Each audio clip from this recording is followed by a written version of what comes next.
VE pump reassembly. When you finish this program, you'll be able to reassemble this VE pump and make static adjustments.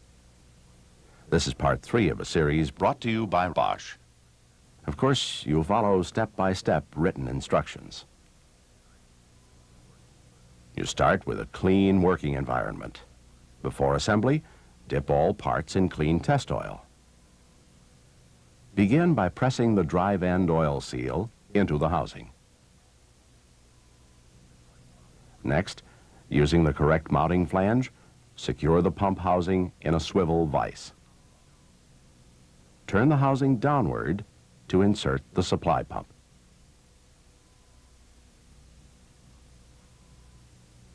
On the supply pump holding tool, place the pump retainer plate, the impeller with vanes, and the eccentric ring. Be sure the crowned edge of each vane faces outward. Notice these 2 holes in the eccentric ring. They're not equally spaced to the inner wall of the ring. This is a right-hand rotation pump, so the hole farthest from the inner wall must be to the right. If it were a left-hand pump, this hole would be to the left. As you get ready to install the pump, position the 3rd hole toward the open or governor side of the pump. Carefully now, and without tilting the eccentric ring, you slide the tool and supply pump parts up into the injection pump housing. But don't remove the special tool yet. First, rotate the housing upward to the vertical position. Then, you can withdraw the special tool and the parts will stay in. Line up the holes and fasten the retainer. That takes care of the supply pump. Drive shaft. Install the governor drive gear onto the shaft so that the recess in the gear faces the tangs. These are new rubber buffers, so they must be lubricated before you press them into place. After using grease to secure the thrust washer, insert the woodruff key. With the pump horizontal and the drive shaft seal greased, install the protective sleeve. As you insert the drive shaft, line up the woodruff key with the keyway of the impeller.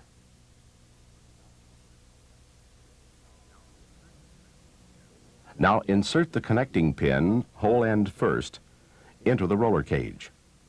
The hole must be vertical, with the cage cutout facing you. With the pump vertical and the drive tangs crosswise, carefully lower the roller cage into the pump housing. With the slider greased, insert it into the timing piston. Grease the timing piston and hold it like this. You should see this fuel passage and the piston's hollow end. Now rotate the slider so you can see the hole. Wiggle the timing piston until you can push the connecting pin into the slider. You secure it with a retaining pin and install the clip. Slide the timing piston back and forth to check the freedom of movement. You should feel no drag as the piston and roller cage move together. Install the O-ring and the cold start advance mechanism. Now some VE pumps may have a cover plate. Check for correct cold start travel as outlined in your written instructions. Next, we measure the thickness of all shims removed from the timing piston and cap during disassembly and compare this value with that shown in the spec sheet and adjust if necessary. Insert the 0.6 millimeter shim into the timing piston. With the remaining shims in the cap, put in the spring and the O-ring and fasten the cap in place. Use the special socket to install the pressure regulator. Now install the drive disc into the roller cage and lower the spring into the drive disc recess. Then put in the cam plate so that the plunger drive pin aligns with the drive shaft keyway.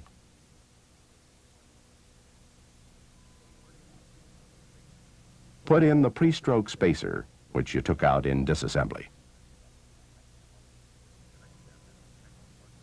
Your next step is to check the plunger spring pre-tension.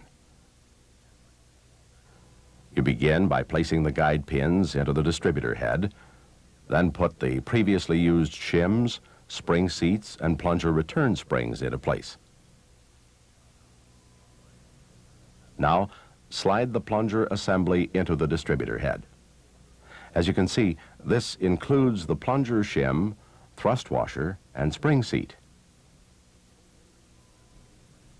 Holding the assembly like this, measure the distance from the distributor head machined surface to the top of the plunger.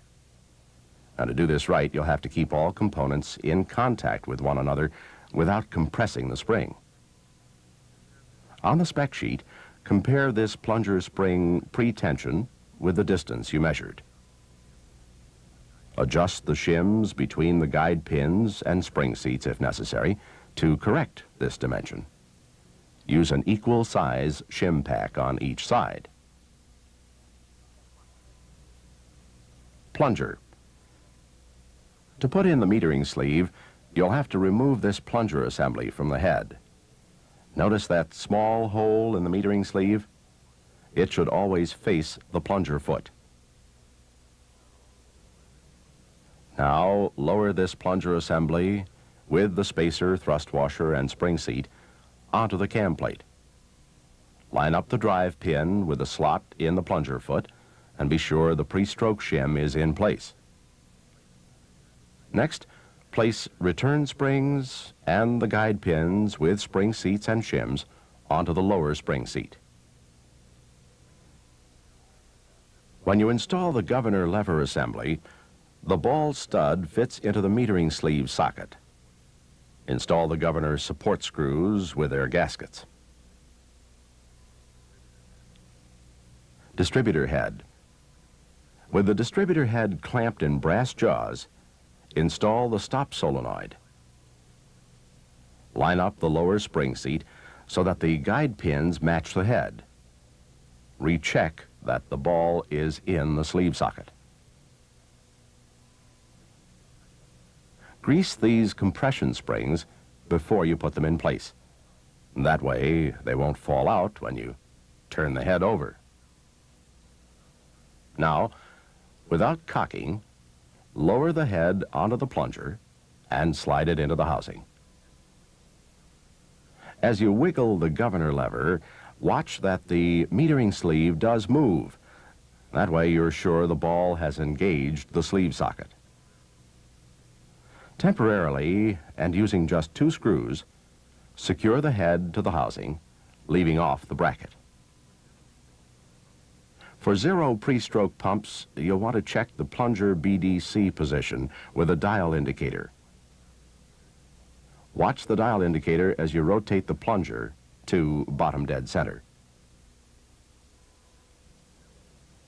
On this zero pre-stroke pump, when you measure the plunger bottom dead center position, you're measuring the distance between the machined surface of the head and the top of the plunger at BDC. Now, if necessary, change the shim under the plunger foot. Install the central screw plug into the distributor head and then torque to specs. Install copper gaskets, delivery valves, springs, wear washers, and holders. Now, of course, you'll torque all fasteners, but the delivery valve holders are especially important. Finally, remove one distributor head retaining screw and install the bracket and 3 screws.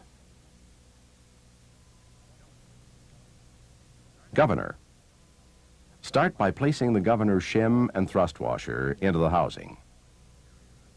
Into the flyweight carrier with flyweights, you next insert the washer, then the guide bushing with its end plug.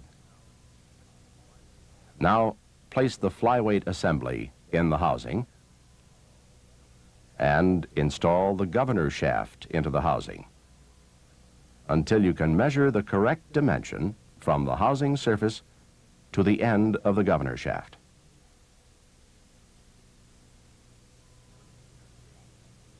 With a feeler gauge between the carrier and the stop pin, measure the end play of the flyweight assembly. Correct, if necessary, by exchanging the governor shim. Now, with the pump horizontal, lock the governor shaft into position using this pin wrench. This is the spacer block used to measure the starting fuel dimension. To make this check, push the governor lever against its stop pin. As you compress the starting lever, measure the gap between the guide bushing plug and the starting lever. If necessary, correct the dimension by changing the guide bushing end plug. Remove the spacer block.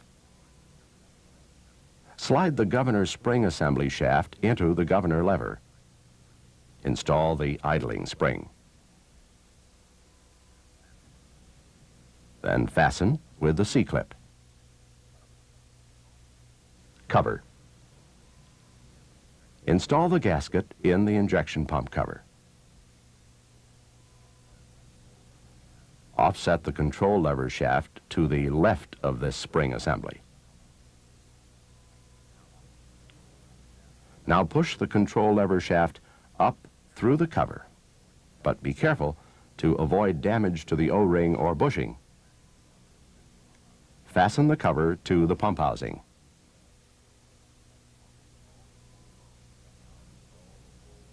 Now install the full load adjustment screw. With the shaft rotated counterclockwise and the return spring in place, install the control lever 90 degrees to the pump axis. Install the control lever bracket, washer, and nut. And your final step, install the overflow fitting. In this program, you have learned how to reassemble the VE pump. Brought to you by Bosch.